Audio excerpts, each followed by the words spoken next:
Happy Thursday, everybody. Welcome to Making an Impact, where we talk Impact Wrestling and we try and make our own impact in the world of the wrestling media scene. To my right, the wonderful, amazing, all natural, the natural Astrid Pizarro. I am the foe, Cody the foe. Astrid, how are you this evening? I'm not feeling that great, to be honest, but at least I'm glad for it. I needed to check impact before I go on my trip, so this is my last one. But I'm glad to be here, though. How are you? I'm doing well. It's been a long week. It's been a very long week. Tomorrow can't get through here fast enough, but I'm happy to have tonight to come and just sit and relax and talk some wrestling. Ed, Barry, thank you very much, both of you, for being in the chat. Ed, we'll see you on screen next week with us, but we'll get into that later. We got some Impact Wrestling to talk today, Astrid. What did you think of the show? Ah, I don't know. I'm still like torn about it. Here's Because a I better know it's question. What did you think of No Surrender? No Surrender was better, yeah, for sure. I just know it's that moment after the pay per view, like I was telling you just now, and just like I didn't think about this, but they're setting up for for for Sacrifice and for the New Japan pay per view all at the same time. So that's pretty interesting to see on screen as well. Yeah, we got a lot of different things building right now. So we got Sacrifice, we've got the Multiverse United. We're coming out of No Surrender, and we've already clarified that Josh and Steve Macklin is happening at Rebellion in April. So we've got 3 pay-per-views that we're building towards right now. Impact's got a lot of stories to build on and a lot of things brewing under the surface. I think we'll start out today, actually, Astrid, if you want. We'll jump back. We'll just kind of run through the card from No Surrender, the outcomes of those matches. Not going to get too detailed on it. We'll just get into the main show after we break that down, unless there's anything you really wanted to focus on from last Friday night. Yeah. Jonathan Gresham and Speedball Mike Bailey happened. Yeah. Hello, yo, welcome. Jonathan Gresham and Speedball Mike Bailey happened on the Countdown show.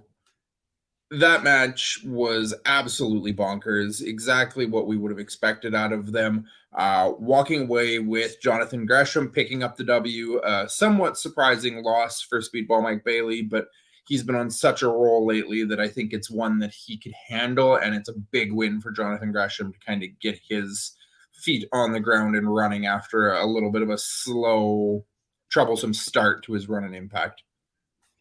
Yeah, that's something that I was saying when we did the predictions too. Was like I feel like Gresham needed that win because I feel like he was starting, but he wasn't having a lot going on for him. So it's nice to have like in his resume that part of like he defeated people. One part I did enjoy about the match more than anything is like Gresham really going for his people's legs, knowing he with the strikes that he does is like that was the way to go. And I enjoy seeing him like pinpoint that out through the match as it happened. I'm like I said, I'm not surprised that Gresham won. I figured with the build up, Spivo can just pick himself up right after that, which is something that happened tonight. We'll talk about in just a little bit, but I figured there's something that would happen, so not surprising. Also on the Countdown show, we had Giselle Shaw pick up a big win over the virtuosa Deonna Purrazzo due to a somewhat surprising assist from Savannah Evans, of all people, coming down and costing Deonna the match and seemingly aligning herself with Giselle and Jay Vidal. Any thoughts on that, or you're good with just shaking your head? I don't know if I have any positive comments about this one. Well, we can touch on them a little bit. They were on the Yeah. show tonight, so we'll get to the Giselle Shaw stuff when we get onto the main show. We get to the main No Surrender card. It was Khan versus Frankie Kazarian. Khan ends up losing the match due to some miscommunication, whether intentional or accidental, on Sami Callihan clocking Khan with a chair from the outside. More to come on that as well.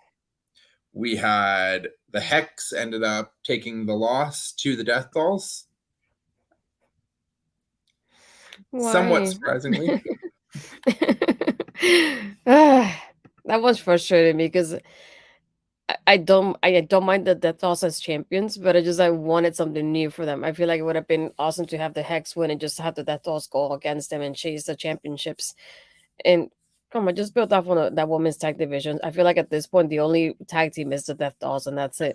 Because we don't know what's happening with the Hex afterwards. And we didn't have any indication of that tonight either. So it's like, that's about it. Yeah, something to kind of keep an eye on there. We had the Bullet Club of Ace and Bay and Kenta picked up the win against Time Machine of the Motor City Machine Guns and Kushida, with Ace Austin landing a roll up on Alex Shelley, I believe, or on Chris Sabin, actually, it was, because we got more follow up on that from tonight. Mel, welcome to the show. Always wonderful to have you joining us here.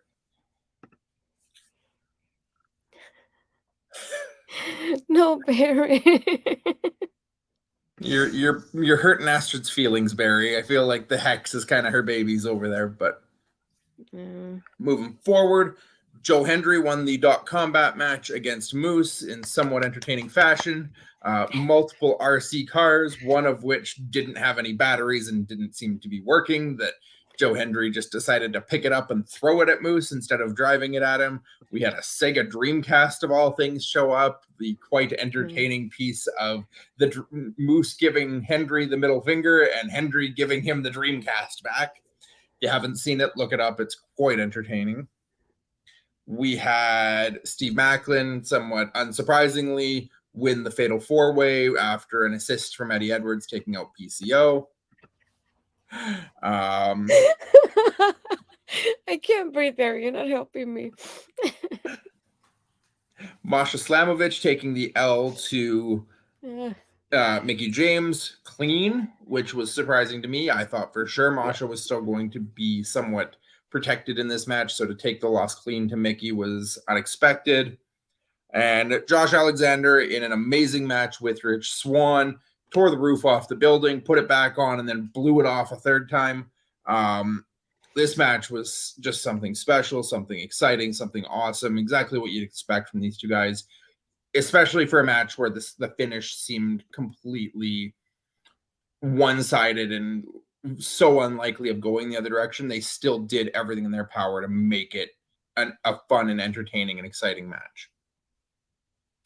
There was also another segment on this show, but I feel like we don't need to talk about it because it was so god-awful. They wasted all of the words I would have on it in the 20 minutes of my life they took off. So let's jump to today's show, Astrid. How do you feel? So much better than that segment. That specific one, I mean. Tonight's show kicks off with a very, very fun BTI match. We just actually co-watched it again behind the scenes here before going live. The Decay took on Heath and Rhino. I didn't realize just how much fun Crazy Steve and Heath Slater would be in a ring together, but I want more. That was pure entertainment value. This match was nothing. Like, it wasn't a technical showcase. It wasn't a high-flying showcase. It wasn't a bloodbath. It was just fun. And I'm always up for fun wrestling matches. Now and then, I don't want it to be dominating my show regularly, but 100%, I would take more of Crazy Steve and Heath. Crazy Steve laying on his back, Heath yelling, "Oh, baby," and then Steve from his back yelling, "Oh, baby," back up at him. It was... all I can say is fun. How many times can I say fun about this match, Astrid? Give me another adjective. Can I tell you in Spanish? Does that count? No, but I really enjoyed it too. I was thinking of like, oh, it's nice to see Crazy Steve and Black Tours like teaming up. I feel like I haven't seen that in like a while. Like, that's what it felt like. But I didn't think how they would go against Heath and Rhino. I was like, it was surprisingly good. And it's like, I don't mind watching this again. Can we get a replay of this at this point? Just that match, not me rewatching the match. I'm just saying. But yeah, I feel like it was a good way to give us that preview for Impact. And it's like, you're starting up better than the Busted Open segment, like Barry was saying. As I've done the last few BTIs, I definitely have to just make a comment here about Gia Miller. She's definitely getting more comfortable out there. Every time you hear her, you can tell she's finding that spot. She's finding her rhythm. She's finding her voice on that commentary chair. Today was another one, and it's not your stereotypical, it's not your scripted, your very plain, boring commentary either. She opened this match by describing it as Ookie Spooky and Ookie Spooky versus Oh Baby and Rhino. I can't think of Mel, and I kept thinking, am I watching a Paramindful at this point? Because I like hear spooky ookie-ish, and that's what I kept like hearing in my mind when I heard her say that. And then she went off on a tangent for a couple minutes about how she likes redheads, which was rather entertaining. We got the segment that I was waiting all match for, the showdown in the middle of the match between the Bull and the Rhino. And Gia made sure to mention and bring that up, which is, a big thing for commentary, that you make that point when it's there. And then at the end of the match, right as we were coming up to the finish, and Crazy Steve was biting Rhino, and then he was biting Heath. And she's like, I wonder what Rhino tastes like. And I think Tom Hannafin responds, like, I wonder if he tastes gamey. Yes. It's like... The only other thing I had was just the end. Like, the way she said gore yes. was like she was sitting next to like somebody that she was watching with who wasn't paying attention, and she just turned, she's like, gore. I love her enthusiasm the way she said it. I was like, she sounds like such a friend just watching this match, just as we're enjoying it too. Yeah, she seemed like a genuine fan out there at the end, though, that she was excited to see a gore just like the rest of us would be. Yeah. You're right, though, Barry. Seeing Decay as a tag team again is always good. It was nice to see them get their opportunities, for Taurus to get his time in the spotlight for the X Division, to have Crazy Steve get a time to shine again and show what he can do from a single side. Now it's nice to see them back together again, and I think they would be a very good team to have in a position to be going against Ace and Bay down the line. Obviously, they took the loss tonight. Rhino hit the gore, got the pin, but Decay isn't going anywhere. Decay is universally loved by most Impact fans, and to have them in a place where you build Taurus and Steve back up, they would be a great team to pair with the pairing of Ace and Bay, I think. Mm-hmm. Spoilers. You never know. I thought you didn't like spoilers. Cheater. Yeah, I don't usually, but speaking of Ace and Bay, let's get into it here. Might as well just jump all over the show tonight, Astrid. I'm already off the rails a little bit, so you're going an Edward at this point. As long as we keep it on the show and not talking about Mandy Rose, we'll be fine. We open the show with the Bullet Club coming out. We have Chris Bay and Ace Austin talking about their past, how both of them got their starts in Vegas. They made their debuts. Chris Bay talks about setting up rings back 7 years ago. Ace talks about debuting an Impact in Vegas, and then talks about last time he was in Vegas beating Chris Sabin, at which point we get the unzip and the reveal of the I Beat Chris Sabin shirt once again. Motor City Machine Guns come out, interrupt. Chris Bay suggests a match for Sacrifice for the titles. Alex Shelley says, why wait? Let's do it tonight.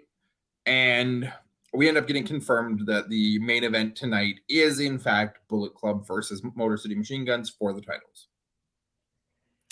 I thought they were going to swerve us and just get this for the pay-per-view. I didn't think that was going to happen tonight. I really didn't. So I was like, is it though? I thought that we're going to go the route with like Mickie James and Giselle that happened later on. It's like, yeah, we'll have it, but later or like next week. But I didn't think it was going to happen tonight. But I also like the part of like Sabin and Shelley coming in and just telling us like, yeah, we've been a tag team for how long? And somebody said 2006. He's like, yes, 2006. So we've been teaming for a while, versus these two were just like infants by the time we were teaming, and like little hints of like how Ace and Bay are super young. No, the exact comment he made, right, was, yeah, 2006 we became a team while these guys were just barely a positive pregnancy test. It was just like, not only that, but I liked how they like to portray as like, we're the veteran team here. We've been here long enough. It's like, you just started not too long ago, and we do have that relationship as a tag team because we've been tagging for so long, and that contrast we have between both teams. I like how they kept like highlighting that through this whole promo when they started. Yeah, I was just surprised it was happening tonight. I was like, I was thinking, "Wee, I smell a victory coming up." That's all I can think about. As Barry says, Impact likes bringing these surprise big matches on the crowds and on us. This is why I tend to try and avoid any kind of taping spoilers, because I had no idea this match was happening, and I had no idea of how it finished until watching the show tonight, because I did manage to stay away from everything from the weekend in terms of what was happening at the show, and kept the surprise for myself. I find I can't enjoy the surprise as much if I know what's coming and expect it. We got a quick, brief backstage segment with Gia Miller interviewing Shane Haste. This segment was entirely dedicated to Shane Haste making a call out to making an impact. We appreciate it. Thank you, Shane Haste. We love TMDK. We love that you're there to make an impact on our behalf. So we'll make an impact on your behalf and say we want more Shane Haste and Impact. Yeah. I thought this was funny because when I went to the Ring of Honor tapings, I had the TMDK entrance with all the names popping up, and I was like, "Well, it's not a shame because he's in Vegas for the weekend doing the pay-per-view and everything." So it's like, can't be him. And then I get Zack Sabre Jr. for all people. That was amazing. So I was like, I sent the picture to Mel, and I was like, "This is interesting." And I was like, "Wait, it's not Shane. I know that for sure. I can do process of elimination on this one." But I still did not think it was going to be Zack Sabre Jr. of all people. Yeah, There you go. That's pretty crazy. We got another backstage after a commercial break where Gia is now with Rich Swann. Just a simple follow-up on Rich's loss at No Surrender, talking about how he isn't going to let this just sit. He isn't going to sit on the loss and not move on. He's focused on getting back to the world title. I will touch on Barry's comment in a moment. Rich is interrupted as Raj Singh and Shira come in throwing money around at photographers and camera guys to, I don't know, buy screen time because they can't get screen time any other way. They try and throw money at Rich. Rich doesn't want their money, challenges them to a match. Raj accepts, I believe, but says not right now. We're in Vegas. We've got things to do, and just walks away. And I'm not sure what Rich was doing. He just kind of stood there really awkwardly, like scratching his beard, watching them walk away. Yeah, I was like, the only point of this is like somebody went on, one of the casinos they have over there in Vegas and just won all this money, and that's it. That's all I gathered from this. Just a bunch of nothing. I thought they shut down. I don't know what this Ring of Honor is now. Last I heard, Ring of Honor had shut down and become AEW Light. So somebody can explain that to me after the show. Gosh. Was a very promo heavy start to the main show. We got through all of these backstage segments and in-ring segments before we finally get to our first match of the night, which is the aforementioned Shane Haste versus Speedball Mike Bailey match. This one was, I've enjoyed Shane Haste. I've really enjoyed Speedball. This one was somewhat surprising to me just how good this match was. How did you feel about it, Astrid? No, I had a feeling because I just missed Shane in the ring. I haven't seen him in quite a while. So I feel like I forgot what he wrestles like at this point, in just that moments that you don't see them so often. So knowing it's Speedball, I was like, I'm looking forward to it. But I like the back and forth that they had. I love, the reversals they have with each other as well. And it's like they had a better chemistry than I thought they would. I'm not saying that I didn't think they would have any, but it's better than what I expected it to be. And like you were saying earlier, just like it makes sense for people to win this just to pick himself up after losing to Gresham. And like that's another thing is like this is also a way to promote and push the multiverse show as well. So there's a preview of it basically at this point, and we're gonna get a little bit of that next week as well. So it was nice to see this happening. Yeah, the match itself, I think, really was just put together as a means for pushing and building towards the Multiverse United. They spent a lot of time on commentary just talking about Shane Haste's place on that multiverse card and getting us excited for it. Honestly, win or lose, I don't think Speedball is capable of having a bad match right now. This guy is just on another level. You compare him with absolutely anybody. Every first time matchup that he has had since arriving in Impact, I have looked forward to. Every single person Speedball Mike Bailey has stepped in the ring with, I'm like, oh my God, Speedball versus this person. Let's go. This is going to be great. This man's on another level. He really is. He is at the pinnacle of the independent wrestling scene right now, between Impact and everywhere else right now that he is traveling and performing in. And Shane Haste was no different. I hadn't jumped all over this when it happened, but it piqued my interest as soon as I saw it. Shane Haste looked really, really good in this match. I would love to see more of him. I would love to see him be a regular on Impact and kind of split his time between here and NJPW like some of the other guys have done in the past. But feels like this is kind of more of just a one-off for the time that they're in Vegas, building towards Multiverse. And like you said, just a big bounce back win for Bailey after the loss to Gresham to get him on the right foot and rolling again going into the Multiverse. Astrid, tell me what you thought about the design segment. I don't know how I feel about it, but it's just like it was, I guess, simple for the design, which is not something I expected from them. But it just makes sense for what's happening in the storyline at the moment. Of like we get that reaction that, especially from Alan, just going like, look at what he did to us. You know, look what he did to Khan and during the pay-per-view. We shouldn't trust him, and basically what everybody's thinking, he's actually saying it, and nobody actually said it before in the design. That aspect of like, oh, he's going through all these steps, but he's just trying to like, I think he said, oh, he's trying to destroy us from the within, is what he said at that moment. And then having Rhino come in, I was like, well, this is kind of random, I guess. I didn't expect Rhino to come in there and interrupt them, if anything. And Callahan coming in like right quickly. Like you can tell he's probably just standing by the camera, just waiting for his cue. And then he came in. I was like, quit breaking the fourth wall, Astrid. I don't know if I like this.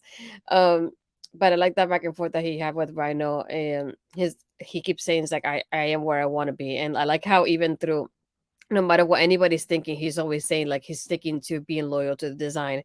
But even like Alan's the one not believing it at this point. It's like I think he's trying to destroy us, and and that part of like Dina's like, we'll wait for it. So we have step 6 coming in next week. Yeah, I think. At first, when Rhino showed up, my brain took a second to click to the history there.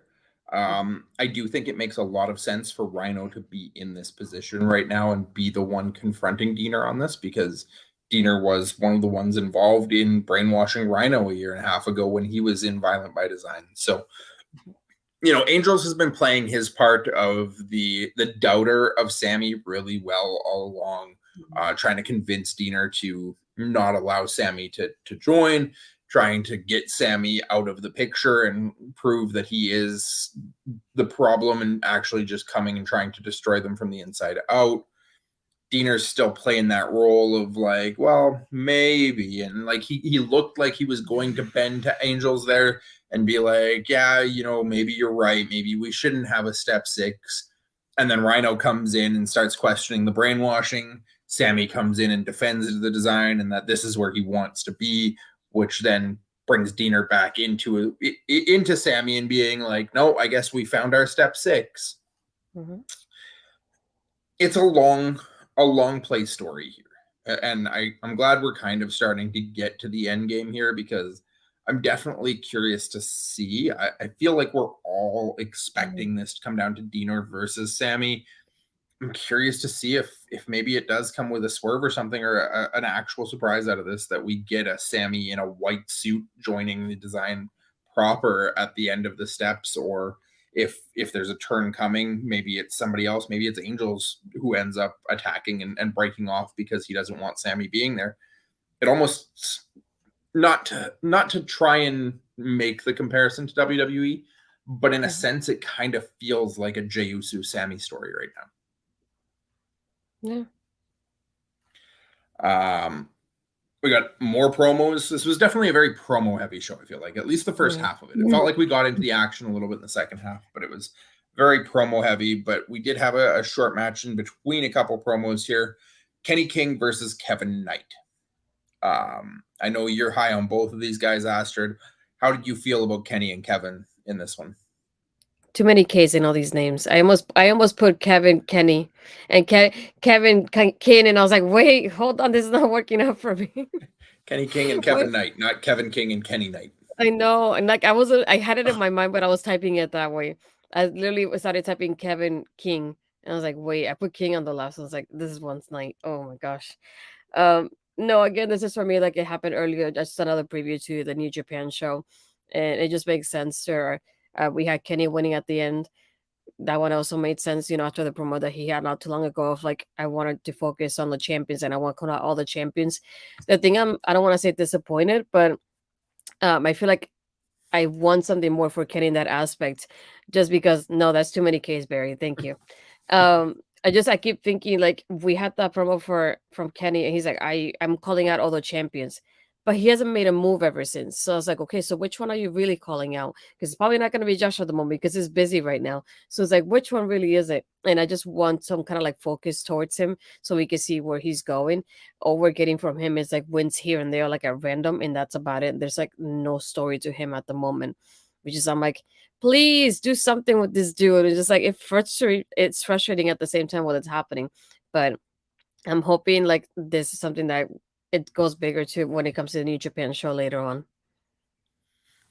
This was definitely a bounce back for Kenny too, I feel, because Kenny's coming off of a couple big losses here. Like he's been portrayed as a big deal, so he's talking about going after titles.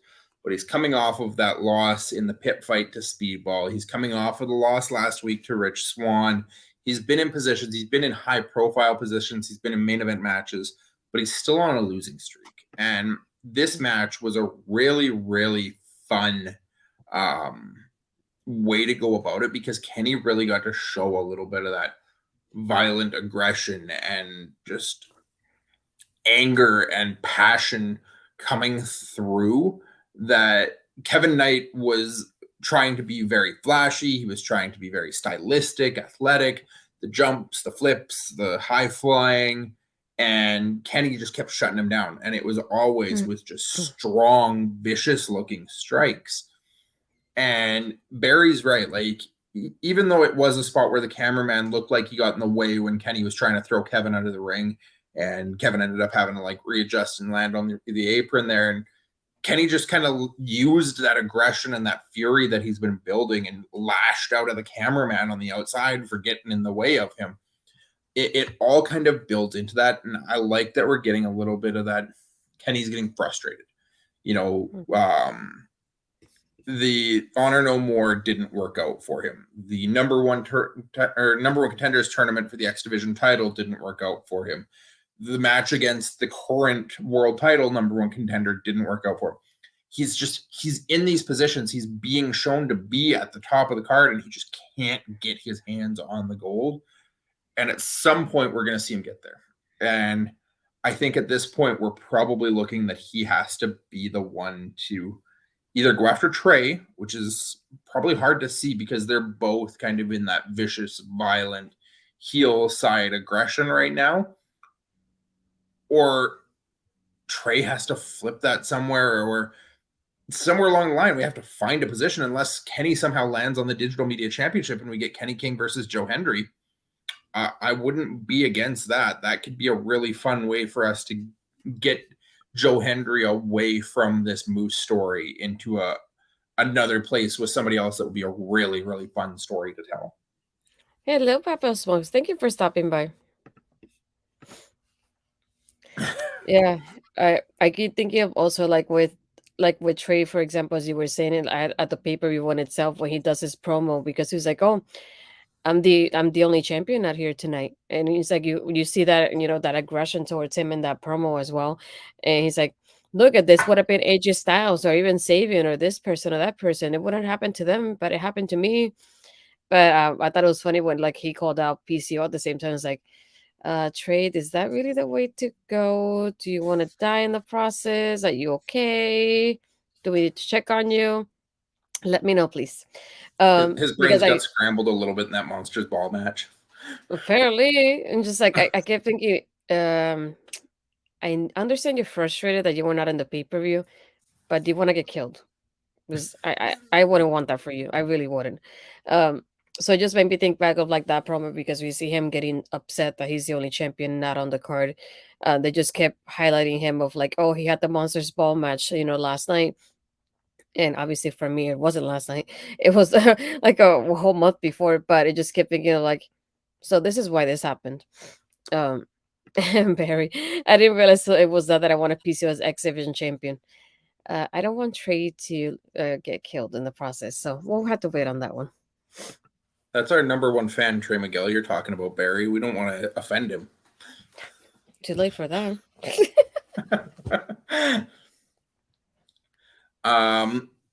We got a Josh Alexander, a little bit of a recap and a backstage with Gia here. Just showed a recap from the Battle in the Valley that happened a couple weeks back where Josh was locked in the hoverboard lock by Kushida, but Kevin Knight got the pin at the same time, setting us up where Josh and Kushida are now battling over whether or not Josh would have ended up tapping out to the hoverboard lock, I believe. And then backstage, Josh talking with Gia about that match and about the confrontation with Kushida. And Josh kind of sets us up challenging Kushida to a 6-man tag team match at Sacrifice. Time Machine of Kushida and the Motor City Machine Guns versus Josh and 2 partners of his choice.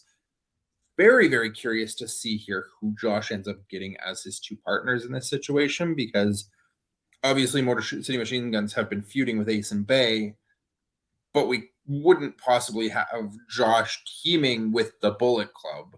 So could it be something where he pulls Kazarian and Uemura again?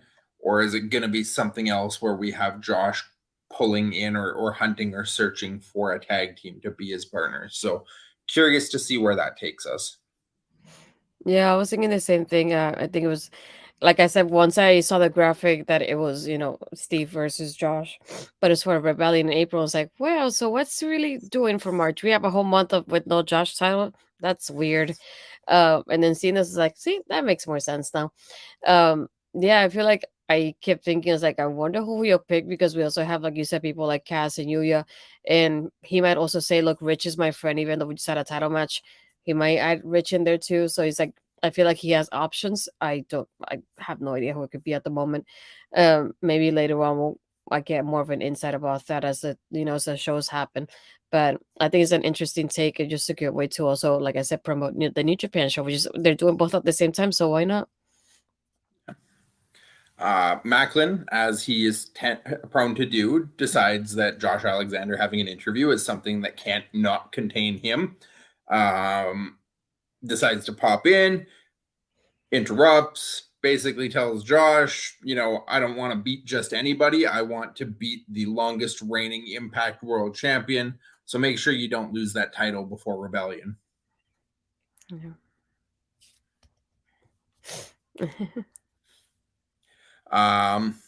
That's that. We get a recap of that boring segment from No Surrender. I thought it was your favorite part. Luckily, all it really showed us was Bully throwing the coffee in Tommy's face. And then we get to go to Santino and Fandango, and made my day much better. Santino and Fandango are backstage having a conversation about it. There's a doctor that comes in and explains that Tommy has suffered minor burns and just some minor other injuries. Bully interrupts and starts pestering and harassing and questioning the doctor about all of Tommy's injuries. You checked his cholesterol, what about his weight? Is he okay? Is he going to be all right? Is he going to live? Because I can make sure if he lives, he's not here like he doesn't afterwards.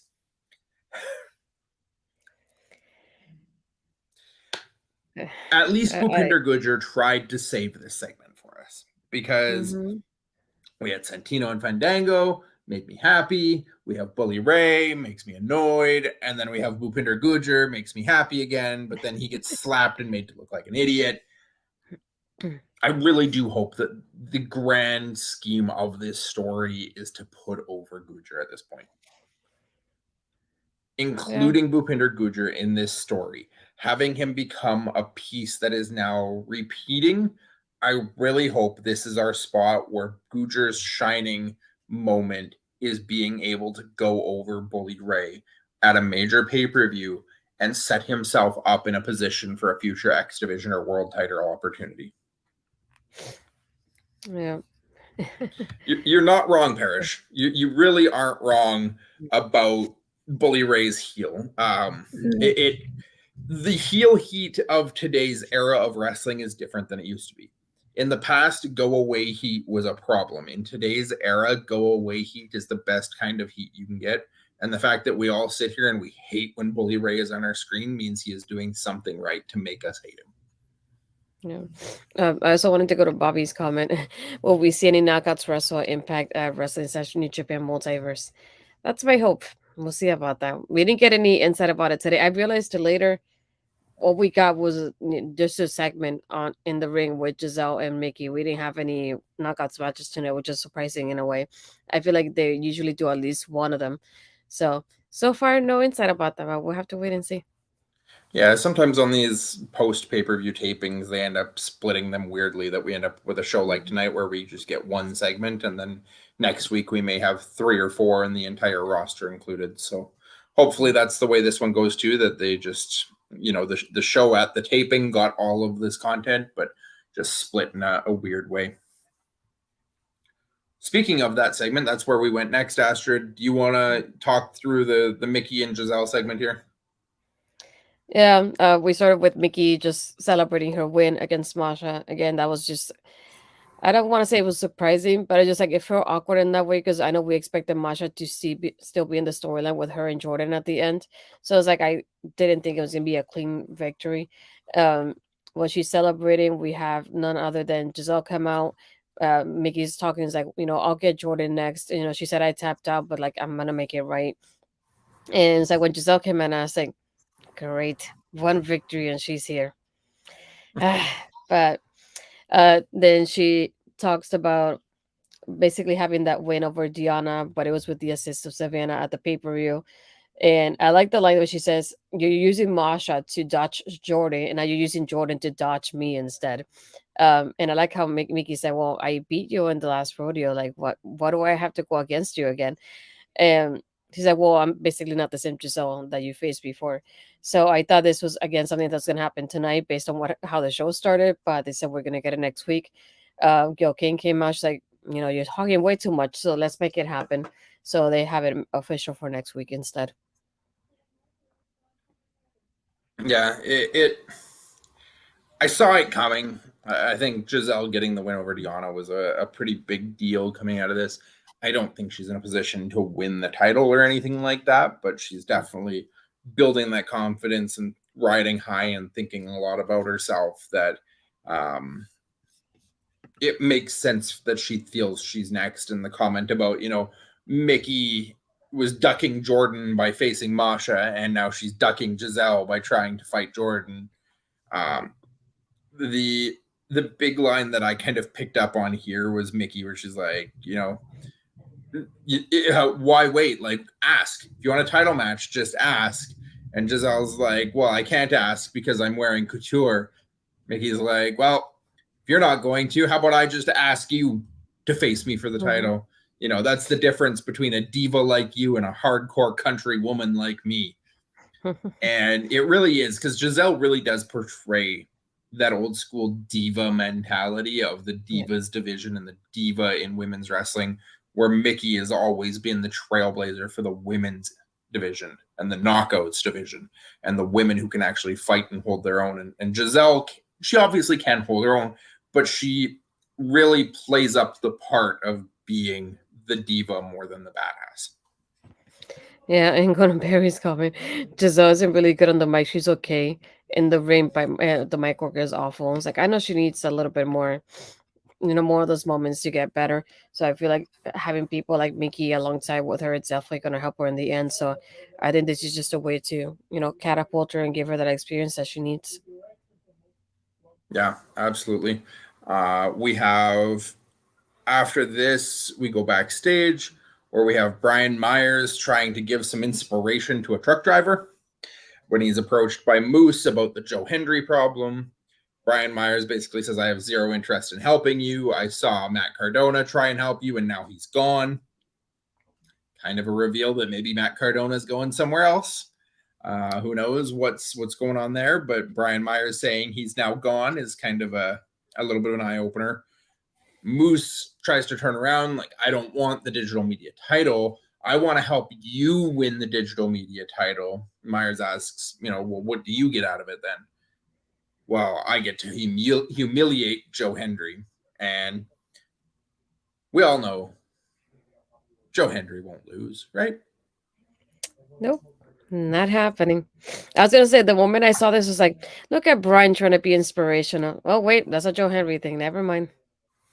That's all I could think about. But no, I thought it was funny the way because I feel like before when Moose got into this title match with Joe Henry, Brian was the one of like, you can go against them and we can get rid of the Joe Henry problem that we have. Versus now it's just like Moose being like, how about you take care of the Joe Henry problem that we have? And just like they have that back and forth of like you take him. It's like, no, you take him. So I thought that was really funny to think about. And like you said, the way he mentions about Matt Cardona, I just think, Matt Cardona is gone. And then I was like, so what the heck happened to Tasha Steelz? It's just like, I don't like the way this is going, how they're losing people, but not gaining enough people back to fill out those gaps right now. So I feel like it's a struggle right now for Impact in that sense. Like Barry says with the women's division and the limited matches it's had since the turn of the new year, I think that's kind of a after effect of the amount of people that they've been losing, that they're trying their best to fill the card with what they've got. But it definitely feels like we're kind of scraping and reaching and stretching right now. Like we've got a lot of these kind of one-offs that they're bringing in for each set of tapings to kind of fill out on the main roster. We've got our set group of everyone, or of the ones that are on every show, but then we have to keep pulling pieces from here and there to make enough faces to fill out an actual taping. So I'm really hoping we see a point where Impact actually starts signing a little bit more and getting more consistent pieces back onto the roster and more names. I know we've had a fair number of signings coming up, but it still feels like we're losing more than we're actually getting for the full-time signings here. Yeah, and I have to go to Bobby's comment. I'd like to see Ashley Baker get an opportunity to wrestle at Impact. Me too. After interviewing her and like to see what she wants that match against Mickey, I was like, I want something like that to happen for her. So you never know. Joe Henry's an influence and Impact too. So yeah, just saying. We go back to the scene of the crime where Deputy Dictator of Authority Dango is taping off the crime scene of where Bully and Bhupinder got into their fight. As he's rolling out the crime scene tape, Jordan walks up and steps over the tape as Dango is trying to tell her not to enter. Jordan's upset about Giselle and Mickey being made official for next week, and demands that her rematch come against whoever wins out of Giselle and Mickey. So Santino makes it official that at Sacrifice, it will be Jordan Grace versus the winner of next week's Mickey James and Giselle Shaw match. Jordan walks off right as Johnny Swinger and Zicky Dice roll up. Zicky pushes Johnny right through the readjusted crime scene tape of Dango. Swinger's complaining about how the 50 wins that Scott D'Amore gave him is unfair, and now Santino's being just as unfair. So Santino offers him the opportunity that he can pick anybody on the roster to have a match against and be his opponent. To which Zicky and Swinger are happy, and Zicky takes off, and Swinger's just left there with nobody to push him again. No, the part that made me laugh too was about this one Jordan stepping in the crime scene. Dango's like, "No, ma'am, get out of there, ma'am!" And I was like, "Do you not know her name? Why, ma'am?" It makes it sound so much older too. And then when he stops, she's like, "No," and she's like almost stepping on his hands because he's in the way. But no, that part made me laugh for sure. But I think it was interesting having this. I like how she says like the winner of this. I would have been like, no, it's gonna be Mickey versus me because I'll be more confident about facing Mickey than facing Giselle there. But yeah, so finally it's official though. We'll see what happens then. Yeah. At least we know when Jordan's rematch is coming at least. So that's something that came out of this. We have just a couple of the bigger matches that happened on the card left, and that was it. So Trey Miguel versus PCO. I have just one real thought that I took away from this match. is that Trey looks amazing when he gets to use his speed against bigger and stronger opponents. Last year, one of my favorite matches, one of my favorite title event defenses of Trey Miguel, but one of my favorite matches the entire year was Trey Miguel versus Jake Something on one of the countdown shows before, I want to say it was Rebellion or Sacrifice or something, when he had the match against Jake Something last year. And the big, strong, powerful Jake Something with the small, athletic, fast, agile Trey Miguel just looked absolutely fantastic. And PCO is not Jake Something, but PCO portrays the very much the same, the big, strong, powerful guy. And Trey just feeds off that. Trey owns that matchup. Even last year as a face and this year as the heel, he just owns that ability to be the quicker, sharper, faster, always having one step ahead of the big man he's fighting against. Very much the David and Goliath, but he's just, it's almost like the Goliath is the David in a matchup with Trey Miguel. And it's like one of those things, like him facing up against somebody, so much bigger and stronger than, and with PCO there, you can tell the difference because the styles, they actually helps you like realize and highlight Trey in that way, and you don't realize it until you see them against each other. The good thing I'm happy about this match is that Eddie saved Trey from being dead in this match. Good thinking, Eddie. Good thinking ahead of it. I didn't like though on the camera shot though when Eddie's coming out. You can see it or at least from my end, you could see it in the stream when he's coming down the ramp. I was like, dang it! I wish I wouldn't be able to see that. I would have preferred like having somebody hit PCO from behind. And even though I know it's Eddie, but the shot itself will maybe like think of like, oh, what's happening, versus like me seeing him walking behind PCO on the way there with the shovel and then hitting him. I was like, that was like anticlimactic at this point. Um, but yeah, I feel like there was just a quick part of this happening. It makes sense. It keeps going with the part of like PCO and Eddie, and they haven't made it official, but I hope they do it for a sacrifice as well. Yeah, it's I get what you're saying. I saw it was very clear in the shot. You could see Eddie walking up the ramp and making his way down. Very much a little bit of a poor setup to what could have been a surprising smack in the back with the shovel, but at the same time, you knew it was coming either way. I'm hoping we get let's make the match official already. We've been playing this back and forth of them interrupting each other's matches long enough now. Let's make this match happen so that we can move on with it. And at the end of the day, seeing Eddie walking out down the ramp with a shovel is nothing compared to what happened on last night's show. So yeah, but then we have basically for next week official Mickey versus Giselle. Giselle does have Savannah and Jay in her corner. We'll see if somebody comes to her corner. I kept thinking, like, replaying in my mind, like, well, this is happening. Maybe Diana comes in for the save, being that she's still involved. And even on her Twitter, she retweeted that little part of like the Mickey and Giselle part there tonight. And she said, oh, I want my rematch now against Giselle. So I feel like this is something that could happen next week and just kind of set it up perhaps for a tag team the week after. It's something that I can see happening. We have Callahan versus Rhino. Again, going back, this is step 6 in the process for the design.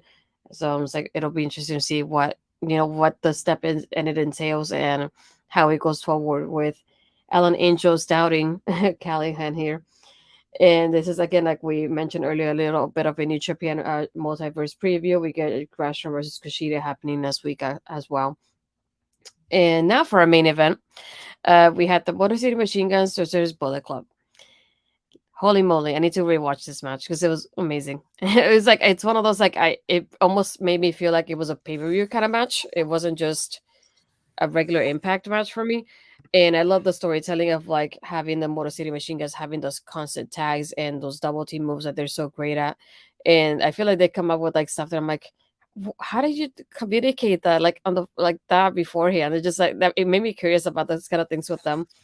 And we also get that storytelling between both of the teams of like showing off that the Motor City Machine Guns have been teaming up a lot longer than the Bullet Club has. Like I said, I avoided spoilers for this one too, and it was very surprising to see Bullet Club win after seeing this. And like they wanted to call their shot, they shoot their shot, and they got it. So I love seeing this happening.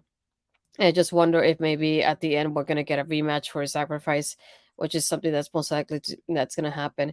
But I feel like I enjoyed the match. They had a good back and forth, and I feel like that both teams are able to show off each other. And I love seeing that, that story from, if you think about it, from like the beginning of like the Bullet Club boy, both Ace and Bay, saying their history within the city of Vegas, and then to now including that as something else, like an accolade they have in the city of Vegas as well. And it goes back to full circle to how the show started. So I really love that ending. There was like I love how they looked celebrating it.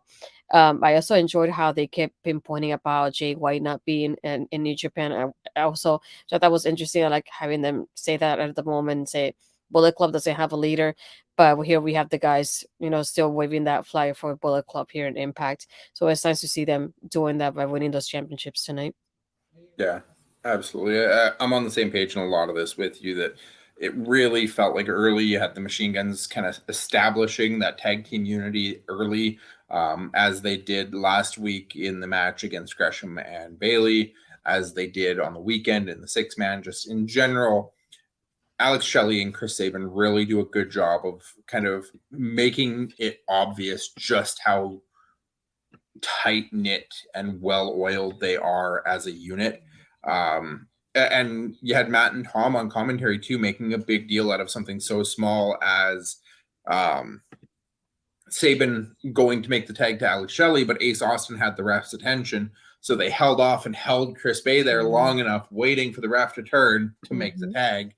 And then it almost seemed like they made a big deal out of how smart that was by Sabin to wait to make the tag. But then it gave Chris Bay enough time that immediately afterwards, Bay managed to turn it around and him and Austin took control again. Throughout this match, I had kind of that feeling like there was a little bit of a fair amount of disparity in favor of Sabin and Shelley, that it felt like they were really controlling, like they had the upper hand for a large majority of this match. You'd have a flash in the pan here, a highlight move there, and then Sabin and Shelley would take control right back. They'd get hit with a big move, and then the teamwork would be right there, and they'd isolate and get it back in their favor every single time.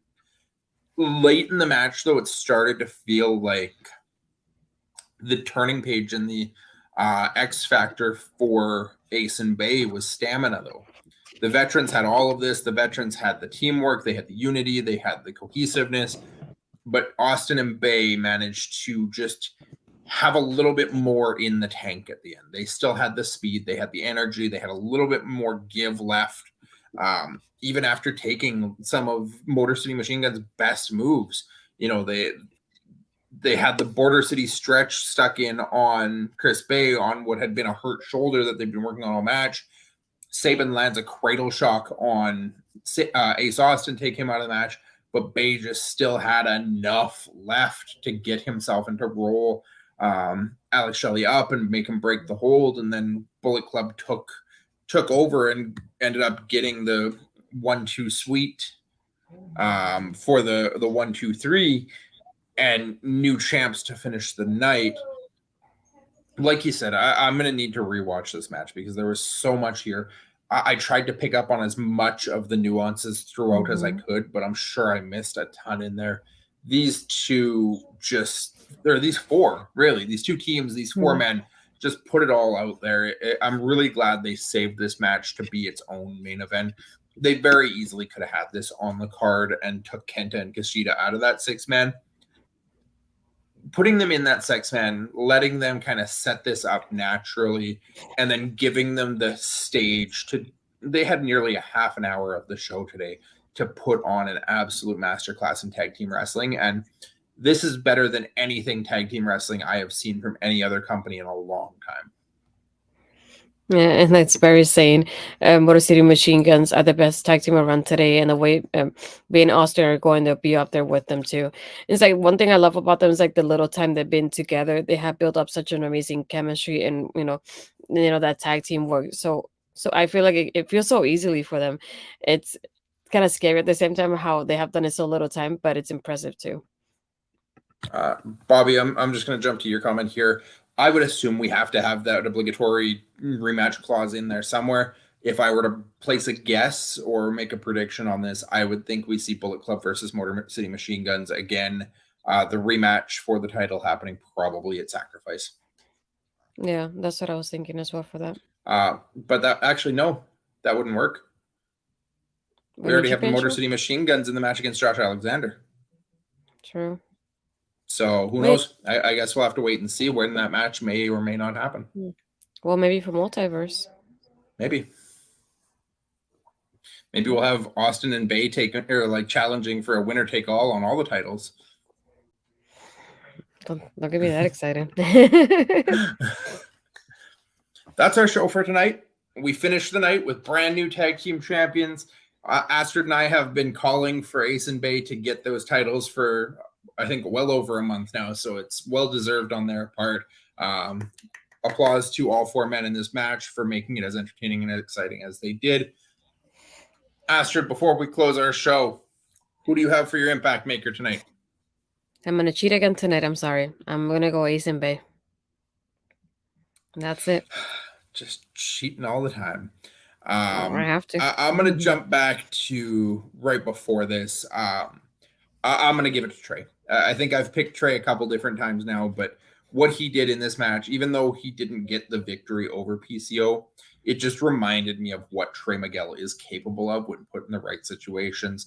And putting him in this match with PCO just really shone that light back on him again of how capable he is as an athletic, agile X-Division performer. There you go. Can't believe it. You picked a champion.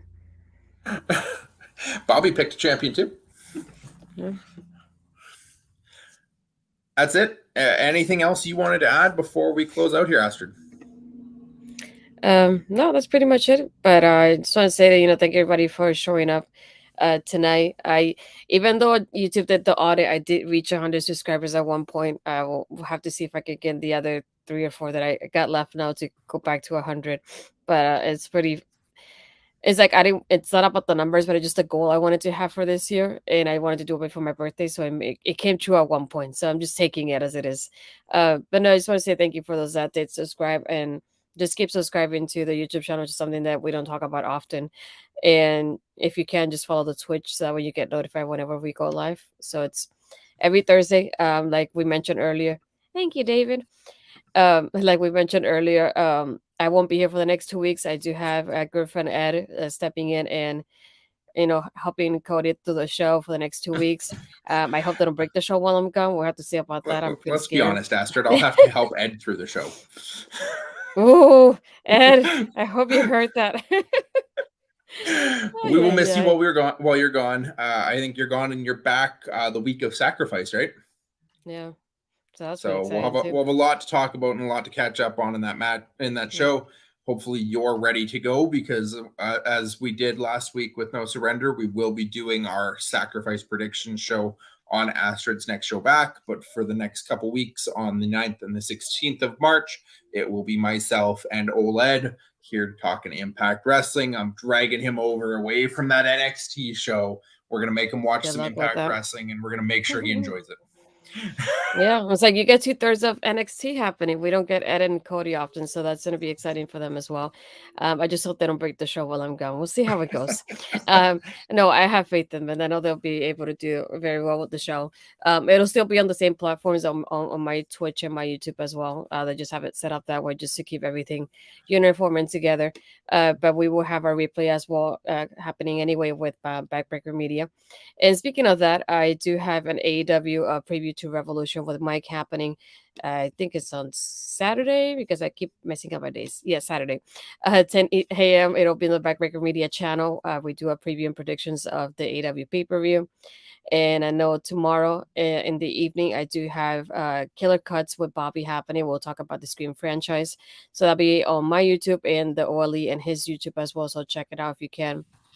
And you can find me on my social medias, which will be Astrid Bazaar, which is on my Twitter, and everything else will be, like I said before, on my YouTube and Twitch. I'll do taking over for Tuesday, but after that I'll be gone for a week from that show and 2 weeks from here. But yeah, I'll be back out. I'll try to give my thoughts on what I missed at the moment, but just taking some time off to enjoy my birthday too. So I don't have much going on until I come back, unfortunately. For myself, I will be back here without Astrid. You can follow me though on Twitter, right here at Cody Defoe. Chat with me, chat at me, anything regarding wrestling. I share a lot, retweets and stuff where I can. But I'm always happy to answer and jump on and follow back anybody that follows me.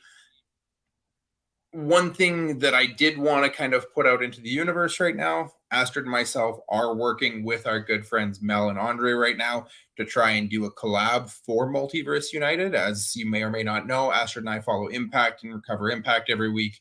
Mel and Andre are our co-hosts on the other side of NJPW. They do an NJPW Pure Reso review every week on Backbreaker Video as well.